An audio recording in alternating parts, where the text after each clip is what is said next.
காற்றழுத்த தாழ்வு பகுதி உருவாகி இருக்கிறது. இந்த தாழ்வு பகுதி அடுத்த மழைக்கான வாய்ப்புகளை கொடுத்திருக்கு.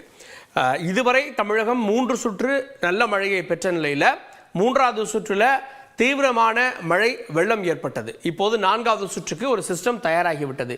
எங்கே அப்படின்னா வங்கக்கடலுடைய தெற்கு பகுதியில் உருவாகி இருக்கிறது. இன்னும் சொல்லணும்னா சுமத்ரா தீவு அருகே. ஆனால் கடந்த முறை உருவானது லோ ப்ரெஷர் இங்கே உருவாச்சு, இங்கிருந்து அப்படியே நகர்ந்து வந்தது, அதனால நீண்ட நாட்கள் பிடித்தது. ஆனால் இப்போது நாம் பார்ப்பது இன்றைய தினம் காலையில் உருவாகி இருக்கிறது அப்படின்னு வானிலை ஆய்வு மையம் அறிவித்திருக்கிறார்கள். இதுதான் அந்த லோ ப்ரெஷர். இதனுடைய அழுத்தத்தை பார்க்குறீங்க. இந்த புள்ளி தான் லோ ப்ரெஷராக இருந்து அடுத்த நிலையான காற்றழுத்த தாழ்வு பகுதியாக உருவாகி இருக்கிறது. இதனுடைய நிலைகளை நம்ம பார்க்கணும். காற்றழுத்த தாழ்வு பகுதி, அடுத்தது நன்கமைந்த தாழ்வு பகுதி, ஆழ்ந்த காற்றழுத்த தாழ்வு மண்டலம், அடுத்தது ஆழ்ந்த தாழ்வு மண்டலம், புயல், தீவிர புயல், அதி தீவிர புயல் அப்படின்னு இது ஒரு மொத்தம் 8 நிலைகள் இருக்கிறது. 8 நிலைகள் தான் எக்ஸ்ட்ரீம் சிவியர் சைக்ளோன் வரை சேர்ந்து இப்போது இருப்பது 2ஆம் நிலை அப்படின்னு நம்ம எடுத்துக்கொள்ளலாம். சரி, இது அடுத்தடுத்த நாட்களில் நமக்கு என்ன மாதிரியான பாதிப்புகளையும் நன்மைகளையும் கொடுக்க போகிறது அப்படின்னு நம்ம பார்க்கலாம். இது நாளைய தினம் நன்கு அமைகிறது அப்படின்னு பார்க்கிறோம். இதனுடைய மார்க் பாருங்க. இன்றைய தினம் அது சாதாரணமாக இருக்கிறது, நாளைய தினம் அது நன்றாகவே குறிக்கப்பட்டு விடுகிறது. ஸோ இது நாளைய தினம் பார்க்கிறோம். நாளைய தினம் அது நன்கமைந்ததாக மாறிவிடுகிறது ஞாயிற்றுக்கிழமை அப்படின்னு பார்க்கிறோம். அதன் பிறகு திங்கட்கிழமை அது இலங்கையிலிருந்து வெகு தொலைவில் தான் இருக்கிறது. அதாவது பாருங்க, நமக்கு அந்தமானிலிருந்து வெகு தொலைவு, இலங்கையிலிருந்து வெகு தொலைவில் இருக்கிறது. ஆனால் அது இலங்கையை நோக்கி வருவதாக இருக்கிறது. செவ்வாய்க்கிழமை 10ஆம் தேதி செவ்வாய்க்கிழமை இது இலங்கையினுடைய கடலுக்குள்ள வந்துடுது. அப்போது நமக்கு மழை தொடங்கி விடுகிறது. 10ஆம் தேதி தமிழ்நாட்டுக்கு மழை தொடங்கி வருகிறது.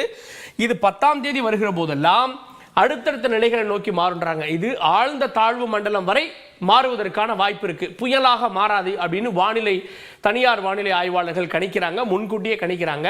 ஸோ அதனால புயல் ஆபத்து இல்லைன்னா காற்று இல்லை, காற்று இல்லை அப்படின்னா காற்றால பாதிப்பு இல்லை, ஆனால் மழையால பாதிப்பு இருக்கலாம் அப்படின்ற விஷயங்களையும் பதிவு பண்றாங்க. 11ஆம் தேதி அது இன்னும் மேல் நோக்கி வருகிறது. 12ஆம் தேதி அது இலங்கைக்குள்ள போற மாதிரி காட்டுகிறது. சரி, இது ஒன்று. அதாவது இங்கிருந்து உருவாகி இவ்வாறே வந்து இலங்கை வழியாக இவ்வாறு சென்றாலும் கூட, அல்லது கொஞ்சம் மேலே போகின்ற ஒரு பார்வையும் இருக்கு. இன்னும் சிலர் இது திரும்ப டெல்டாவை நோக்கி வரும் அப்படின்னு கணிக்கிறாங்க. அப்போ இதை பல வகைகளில் நம்ம பார்க்க வேண்டியிருக்கிறது. அது டெல்டாவை நோக்கி வருமா அப்படின்ற கேள்வி இருக்கிறது. டெல்டாவை நோக்கி வந்தா எந்தெந்த பகுதிகள் அப்படின்னு நம்ம பார்த்து விடலாம். இங்கிருந்து பாருங்க, ஸோ இங்கிருந்து டெல்டாவை நோக்கி வருவதற்கான வாய்ப்பு ஒரு புறம், இப்படி போவதற்கான வாய்ப்பு ஒரு புறம். ஸோ மேல் வருவதற்கான வாய்ப்புகள் மிக குறைவு அப்படின்றதையும் பார்க்கிறாங்க வானிலை ஆர்வலர்கள். ஸோ அதனால நமக்கு மேல் நோக்கி செல்வதற்கான வாய்ப்புகள் குறைவு அப்படின்னு பார்க்குறாங்க. சரி, இதனால் ஏற்படக்கூடிய மழை பாதிப்புகளை பார்க்கலாம். பாருங்க, இப்போ நம்ம 12ஆம் தேதி இருக்கோம். 13ஆம் தேதி அது உள்ளே சென்று விடுவதாக காட்டுகிறது. ஆனால் நமக்கான மழை எப்படி இருக்கும் அப்படின்றத நம்ம மீண்டும் பார்க்கலாம். சரி, 10ஆம் தேதிக்கு வந்து விடுவோம். 10ஆம் தேதி மழை நமக்கு என்ன சொல்லுகிறது அப்படின்னு நம்ம பார்க்கலாம். 10ஆம் தேதி நிலவரப்படி மழை கடலுக்குள்ள இருக்கிறது. 11ஆம் தேதி பாருங்க, அது சென்னை உள்ளிட்ட பகுதிகளை நோக்கி காற்று வர தொடங்கி விடுகிறது. வடகிழக்காக காற்று வர தொடங்கி விடுகிறது. இது வடமேற்காக செல்லுகிறது. இதுல வந்து இவ்வாறு போகின்ற போது காற்று இப்படி சுத்தி கொண்டே போகும். இப்படி சுற்றுகின்ற போது மேல் இருக்கக்கூடிய காற்றை வடக்கிலிருந்து கிழக்கு நோக்கி வடகிழக்காக இதை கொண்டு வந்து விடும். அதாவது இப்படி வருது, இதை அப்படியே உள்ள வாங்கி இந்த சுழற்சி நமக்கு திரும்ப கொடுக்குது. அதன் காரணமாக இப்போது நமக்கு இந்த பகுதிகளில் மழை பெய்ய தொடங்கிவிடும். 10ஆம் தேதி ஏற்கனவே மழைக்கான வாய்ப்புகளை வானிலை ஆய்வு மையம் சொல்லியிருக்காங்க. 11ஆம் தேதி பார்க்குறோம். 11ஆம் தேதி ஒரு தீவிர மழை இருக்கும். எங்கெங்க? மத்திய மாவட்டங்கள் வரை மழை இருக்கும். எங்கிருந்து அப்படின்னா சென்னையில் தொடங்கி சென்னை, காஞ்சிபுரம், செங்கல்பட்டு, வந்தவாசி, திண்டிவனம், திருவண்ணாமலை, அரூர், சின்னசேலம், ஆத்தூர், உளுந்தூர்பேட்டை, திட்டக்குடி, பெரம்பலூர், திருச்சிராப்பள்ளி மத்திய மாவட்டம், டெல்டா மாவட்டம், புதுக்கோட்டை, பட்டுக்கோட்டை, மன்னார்குடி, நாகப்பட்டினம், வேதாரண்யம், காரைக்குடி, தென் மாவட்டங்கள் மானாமதுரை, சிவகங்கை, ராமநாதபுரம் போன்ற இடங்கள் வரை மழைக்கான வாய்ப்புகள் 11ஆம் தேதி காணப்படுகிறது. சரி, அதன் பிறகு கொஞ்சம் அது உள்ள போயிட்டு திண்டுக்கல் போன்ற பகுதிகள் இருக்கிறது. ஆனால் 11ஆம் தேதி நிலவரம் என்ன அப்படின்னா சென்னையில், அதாவது இது வந்து ஃபோர்காஸ்ட் மாடல் தான், இது மேகங்கள் உருவாவதை பொறுத்து இந்த மாதிரி மழை பெய்யக்கூடும். சென்னை, மதுராந்தகம் போன்ற இடங்களில் தீவிரமான ஒரு மழை இருப்பதாகவும் காட்டுகிறது. சரி, இது நம்ம பார்க்கறது இப்போ இன்னொரு மாடலில் தீவிர மேகம் 11ஆம் தேதி சென்னையை நோக்கி வருகிறது, சென்னைக்கும் புதுவைக்கும் இடையில அப்படின்றத காட்டுது. இது வந்து ஒரு ரெஃபரன்ஸ்க்காக நம்ம பார்த்துக்கலாம். இன்னொரு மாடல் நம்ம பார்க்குறது அக்சஸ், இது வந்து ஒரு தீவிர நிலையில் சென்னையை நோக்கி வரும் அப்படின்ற மாதிரி காட்டுகிறது. இலங்கையை நோக்கி கிடக்குன்னு ஒரு கணிப்பும் சென்னையை நோக்கி வருன்ற ஒரு கணிப்பும் இருக்கிறது. அவ்வாறு பார்க்கின்ற போது 11ஆம் தேதி, அதாவது 11ஆம் தேதி கடந்து 12ஆம் தேதி நெல்லூர்லேருந்து சென்னை வரை, ஸோ வட தமிழகம் தெற்கு ஆந்திராவை நோக்கி இந்த ஆழ்ந்த தாழ்வு மண்டலமாக மாறி கரையை கடக்கும் அப்படின்றதான் அதனுடைய ஒரு கணிப்பாக இருக்கிறது. ஒரு ஃபோர்காஸ்ட் மாடலினுடைய கணிப்பு அதுவாக இருக்கிறது. அப்போ ஒட்டுமொத்தமாக சென்னை உள்ளிட்டவை பாதிக்கப்படலாம், தீவிரமான ஒரு மழை இருக்கலாம். எப்போ? 12ஆம் தேதி அப்படின்னு கணிக்கிறாங்க. ஸோ 12ஆம் தேதி ஒரு மழை இருக்கும், 13ஆம் தேதி ஒரு மழை இருக்குன்றது ஒரு ஃபோர்காஸ்ட் மாடல். ஆனால் நம்ம ECM மாடல் நம்புவோம், அது நம்முடைய IMDயோட பெரும்பாலும் ஒத்துப்போகும். அதனால அதனை நம்ம வைத்து பார்த்தா 12, 13ஆம் தேதி கீழ்நோக்கி அது சென்று விடுவதாக காட்டுகிறது. நான் சொன்ன மாதிரி ஒரே ஒரு மாடல் மட்டும் எங்கன்னா சென்னைக்கும் நெல்லூருக்கும் இடையே நோக்கி அது வருவதாக காட்டுகிறது. அதனால எதையும் மறுப்பதற்கு இல்லை அப்படின்றத நம்ம பார்த்துக்கணும். சரி, மழையை மட்டும் நம்ம பார்த்து விடலாம். மழையை பொறுத்த வரைக்கும் அடுத்தடுத்த நாட்களில் 14ஆம் தேதி 13ஆம் தேதி வரை நமக்கு மழை காட்டுகிறது. சில மாடல்ல 13ஆம் தேதி உள் மாவட்டங்களில் மழை காட்டுகிறது. சில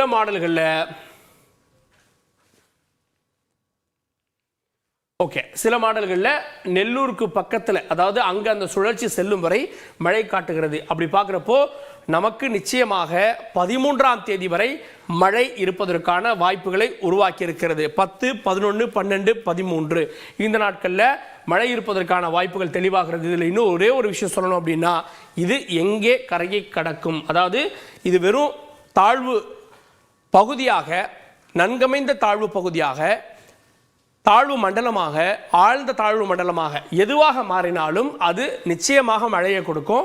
ஒன்று, முதல் வாய்ப்பு இலங்கைக்கு கீழே அது காட்டுறாங்க.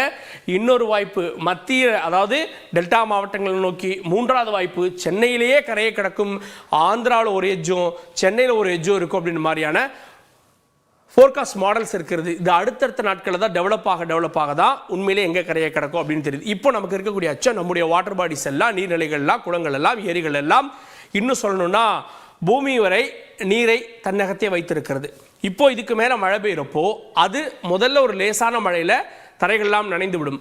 ஒரு எக்ஸஸான மழை, லார்ஜ் எக்ஸஸ், திடீர்னு ஒரு 10 சென்டிமீட்டர், திடீர்னு ஒரு 15 சென்டிமீட்டர்லாம் மழை பெய்ந்தால் அந்த பகுதிகளில் நீர் தேங்குவதற்கான வாய்ப்புகள் ஏற்பட்டுவிடும். அதனால இனி வரக்கூடிய ஒவ்வொரு மழையுமே ஆபத்தோடு நம்ம பார்க்கணும். இப்போதைய நிலையில் நமக்கு எக்ஸஸாகவே மழை கிடைத்திருக்கிறது.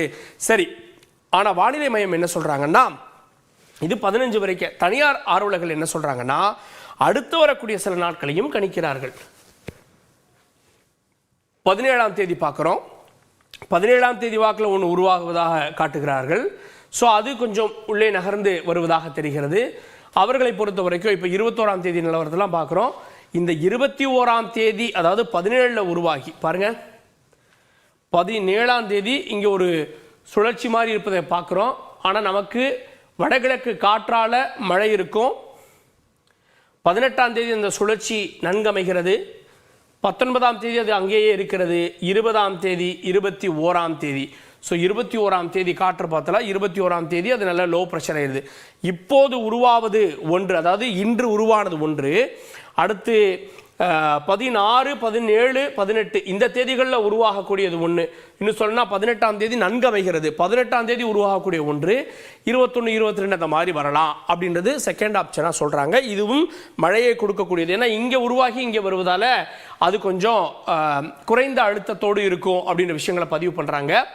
அடுத்து லாங் டைமில் கணிக்கக்கூடியது, இங்கிருந்து வரக்கூடிய காற்று வியட்நாம், தாய்லாந்து வழியாக இங்கே இருக்கக்கூடிய பகுதியை கடந்து வரும். அவ்வாறு வருகின்ற போது அது தீவிரமாக இருக்குன்ற ஒரு கணிப்பையும் சொல்கிறாங்க. அதையும் நம்ம பார்த்து விடலாம்.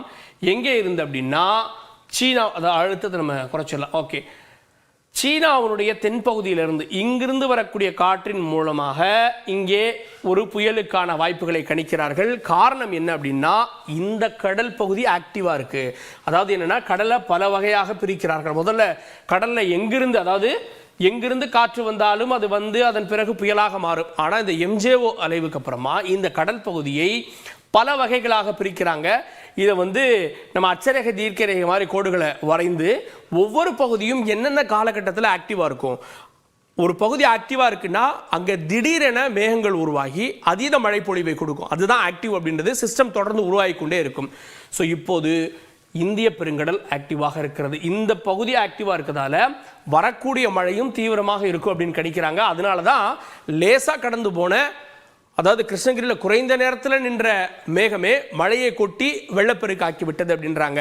ஸோ இப்போ இந்த பகுதி ஆக்டிவாக இருக்கிறதால இங்கிருந்து வரக்கூடிய காற்று எவ்வளோ தூரத்துலேருந்து வருது பாருங்க. பல்லாயிரம் கிலோமீட்டர் தாண்டி வரணும். நமக்கு அந்தமானே 1000 கிலோமீட்டருக்கு மேலே, பல்லாயிரம் கிலோமீட்டர்லேருந்து வரக்கூடிய காற்று சுழற்சியாக மாறி இங்கிருந்து வருவதன் மூலமாக அது கொஞ்சம் கொஞ்சமாக வலுவடைந்து அது தமிழகத்தை நோக்கி வருன்றாங்க. ஆனால் எந்த பகுதி அப்படின்றது இன்னும் சரியாக கணிக்கப்படவில்லை.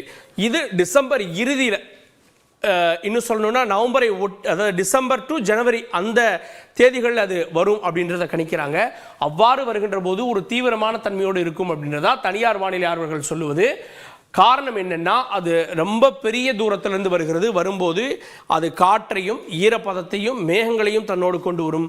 அப்படி வருகின்ற போது அது எங்கே கரையை கடந்தாலும், அது புயலாக இருந்தாலும் சரி, இல்லை அதிதீவிர புயலாக இருந்தாலும் சரி, தீவிர புயல் ஏதோ ஒரு நிலையில் இருந்தாலும் அது மிகப்பெரிய விழிப்புணர்வோடு இருக்கணும் அப்படின்றதான் அந்த செய்தி சொல்கிறது. இதே போல தான் இதற்கு முந்தைய புயல்கள், தானே போன்ற புயல்கள் அங்கிருந்தால் உருவானதாக வானிலை ஆய்வாளர்களுடைய டேட்டா சொல்லுது. அப்பேற்பட்ட ஒரு சுழற்சியும் எப்போது வரப்போகிறது அப்படின்னா, இங்கே நம்ம பேசிட்டு இருக்கக்கூடிய 21ஆம் தேதி வாக்கில் இங்கிருந்து வரக்கூடிய காற்றின் மூலமாக அடுத்ததாக உருவாக போகுது அப்படின்னு தெரியுது. நம்முடைய டேட்டா படி 21ஆம் தேதி வரை நமக்கு நிலவரம் இருக்கிறது. அதற்கு அடுத்த நாட்களில் உருவாகிறது அப்படின்னு தான் அவங்க கணிக்கிறாங்க. அவ்வாறு உருவானால் ஜனவரியை ஒட்டிய தேதிகளில் தமிழகத்தில் ஒரு பாதிப்பு இருக்கும். பொறுத்திருந்து வானிலையை பார்க்கலாம்.